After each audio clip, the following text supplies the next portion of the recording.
अब देखो हम सॉल्व करने वाले हैं प्रॉब्लम नंबर 6.5 एंड इसमें हमको गिवन क्या, देखो रिएक्शन है 2NOCl गैसियस फॉर्म में इक्विलिब्रियम विद 2NO + Cl2 सभी गैसियस फॉर्म में हैं क्योंकि ये कैसा इक्विलिब्रियम है, होमोजीनियस इक्विलिब्रियम। ठीक है। साथ ही हमको Kc भी दिया हुआ है कितना 3.75 10⁻⁻⁶ कंसनट्रेशन दिया हुआ है, मतलब equilibrium constant for concentration Kc दिया हुआ है। Kp निकालना है, टेम्परेचर दिया है 1069 केल्विन। अब देखो Kc हमको दिया है, Kp निकालने को बोल रहा है, तो इनके बीच में हमने क्या रिलेशन पढ़ा था पहले, Kp = Kc R T की power delta n provided that कि डेल्टा n कब होगा, मतलब किन के लिए होगा, जो गैसियस फॉर्म में होंगे। सबसे पहले देखो मुझे Kc दिया है, कोई चिंता नहीं, R कांस्टेंट होता है हम रख लेंगे, T गिवन रख लेंगे, डेल्टा n निकालने की बारी है। Kp निकालना है तो पहले डेल्टा n निकालना होगा। रिएक्शन क्या है, 2NOCl गैसियस फॉर्म में इक्विलिब्रियम विद 2NO + Cl2, ये सभी गैसियस फॉर्म में है।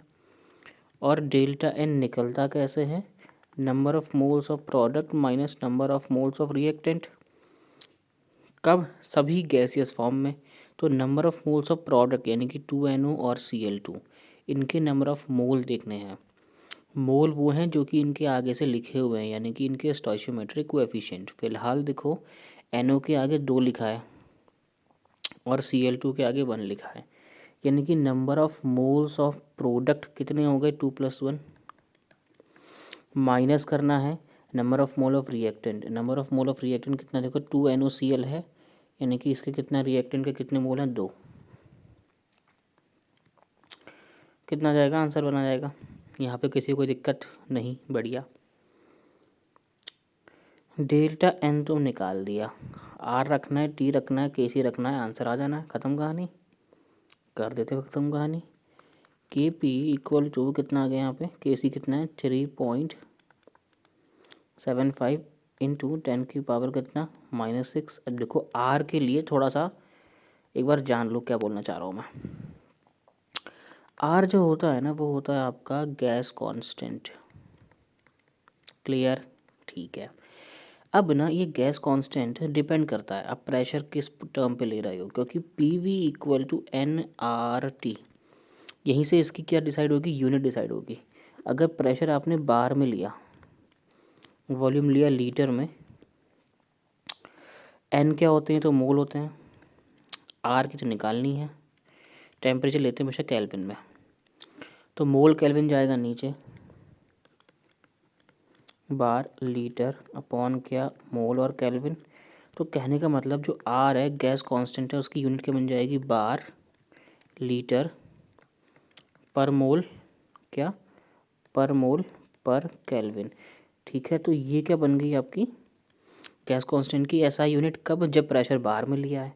वहीं इसको लीटर में चेंज कर दोगे, सॉरी लीटर कह रहा हूँ, वहीं इसको अगर प्रेशर को ATM में लोगे तो क्या जाएगा, ATM फिर लीटर पर मोल पर केल्विन। इतनी बात क्लियर है।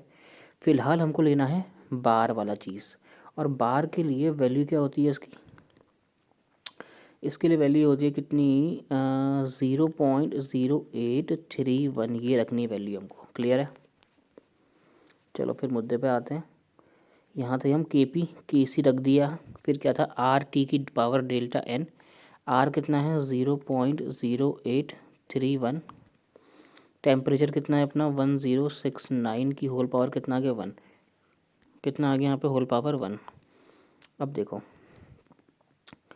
इसकी सबकी होल पावर कितनी आ गई है, 1 आ गई है, तो मतलब नॉर्मल ही है, कुछ खास कारनामा करना नहीं है।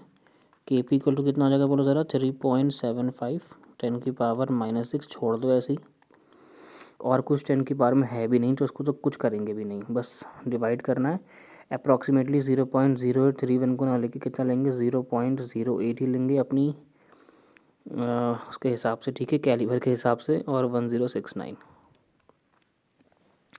यहाँ पे इसको भूल जाओ फिलहाल, ठीक है। तो इसको देख लो कितना है 1069। क्लियर, कोई दिक्कत नहीं, बस आपको करनी है मैथमेटिक्स। 3.75 है, 3.75 को 375/100 लिख सकता हूँ। इंटू में क्या है 0.08 है, इंटू में क्या है 1069 है, और क्या है 10⁻⁻6 है। तरीका अगर पसंद आए तो करना, वरना आप अपना तरीका भी कर सकते हो, पर मेरे को ना ऐसे तोड़ तोड़ के करने में मज़ा आता है। सॉरी क्या हुआ, ठीक है सही है। देखो 375 है, नीचे 100 है, 25 से दोनों कट रहे हैं, 25 चौके 375, 25 एकम 25 हुआ, और 12 125 से 25 पंजे, यानी कि कहने का मतलब 15/4 आएगा, इंटू 0.08 इंटू 1069। तो बेसिकली कहाँ आ गया, के पी क्या आ गया 15/4 इंटू 0.08, 0.08, ठीक है हाँ, और क्या है 1069 इंटू में क्या है 10⁻⁻6। अब क्या कर सकते हैं, देखो 0.084 से कट रहा है, 0.02 से कट जाएगा ये, या आप ऐसा कर सकते हो 0.08 को 8/100 लिख लिया, फिर 8 कट जाएगा 4 से, 2 से, फिर 0.02 आएगा, मतलब बात तो एक ही है। 15 इंटू 0.02 बचा, इंटू 1069 बचा, और इंटू क्या आ गया 10⁻⁻6 आ गया। और सॉल्व करो कितना आएगा 15 यानी 30, मतलब ये इंटू करके 0.3 आएगा, और इंटू कितना कर देंगे इसे 1069, इंटू कितना आ गया -6। 0.3 को 3/10 लिख सकते हैं, 3 का मल्टीप्लाई ऐसे करते हैं, 3 27, 2 3 6 जाए 18, 18 में 2 कितना होता है 20,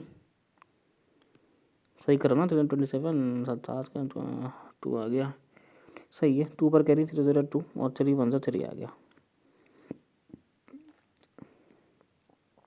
सही कर रहे थे। अपॉन में क्या था यहाँ पे 10 था, यहाँ पे कितना आ गया 10⁻⁻6 आ गया। तो अगर थोड़ा सा ठीक तरीके से लिख दूँगी क्या आएगा 320.7 और 10⁻⁻6। थोड़ा मैं क्या कर सकता हूँ, अगर बुक के अकॉर्डिंग लेके जाऊँ तो -6 पावर है 1 2 3 4, मतलब 0.032 कर सकता हूँ मैं इसको, 4 पॉइंट आगे लेके, तो यहाँ 10⁻⁻2 बचेगा। और देखो आंसर इतना ही आ रहा है, जबकि बुक में खाली 0.033 लिख के छोड़ दिया है। अगर आप बुक वाली कैलकुलेशन को भी आप कैलकुलेटर से करके देखोगे तभी भी आपका 10⁻⁻6 बचेगा, मतलब 10⁻⁻2 एंड में बच ही रहा होगा, ठीक है। तो जितना मैंने देखा है कैलकुलेशन करते हुए, तो मेरे को तो यही आंसर मिला है, तो मैं आपको यही बताऊंगा। बुक वाला आपकी मर्ज़ी कर सकते हो, पर मेरे हिसाब से कैलकुलेशन करके यही आ रहा है, ठीक है। अगर मैंने कहीं गलती करी हो तो प्लीज़ कमेंट में मेंशन कर दीजिएगा, ठीक।